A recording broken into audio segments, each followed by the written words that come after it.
Jharkhand CID team ने आज बहुत ही बड़ी उद्भेदन की। बड़े क्राइम नेटवर्क का आज खुलासा करते हुए 7 की अरेस्ट की गई और इनके पास से मैं बता दूं कि 12 मोबाइल फ़ोन बरामद किए गए, 11 सिम कार्ड बरामद किए गए और 14 एटीएम कार्ड सहित व्हाट्सएप या टेलीग्राम चैट से प्राप्त 60 बैंक खातों का विवरण भी बरामद किया गया। मैं बता दूं कि ये लगातार लोगों को ठगने के काम और अपने जालसाजी के काम करते थे और फंसाते थे और इनका जो नेटवर्क है वो काफ़ी लंबा चौड़ा है। 68 शिकायतें दर्ज थी जो कहीं ना कहीं आम नागरिकों को हमेशा इन्होंने लुभाने का काम, फंसाने का काम करते थे। अनेक एड्रेस पे जो है उन्होंने स्क्रैच कूपन भेजते थे और स्क्रैच करने के बाद उसमें जो इनाम निकलता था उसके ज़रिए उन्होंने फिर संपर्क करने का प्रयास इन लोग से करते थे और वैसे धोखाधड़ी होती थी। सुनिए क्या कहा एसपी ने।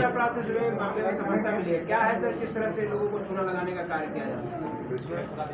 कल सूचना प्राप्त हुई थी कि नामकुम क्षेत्र के महुआ टोली गांव में एक घर में कुछ लड़के मिलकर साइबर अपराध कर रहे हैं।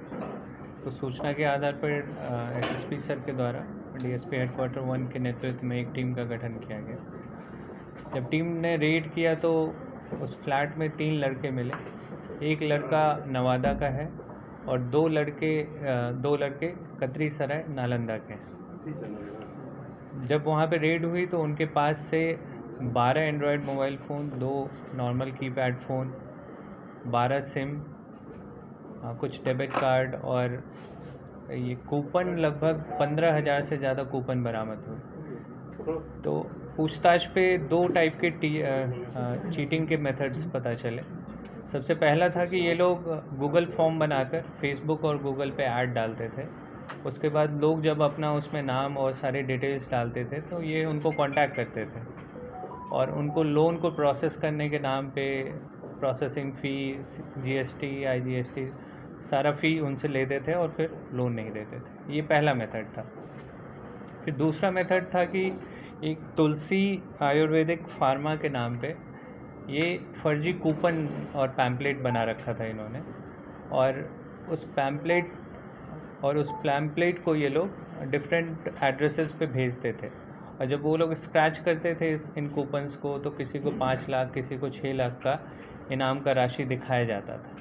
इनके पास कुछ मोहर भी मिले हैं, लगभग 12 फर्जी मोहर जिसमें स्टेट बैंक, पीएनबी सबके मोहर हैं।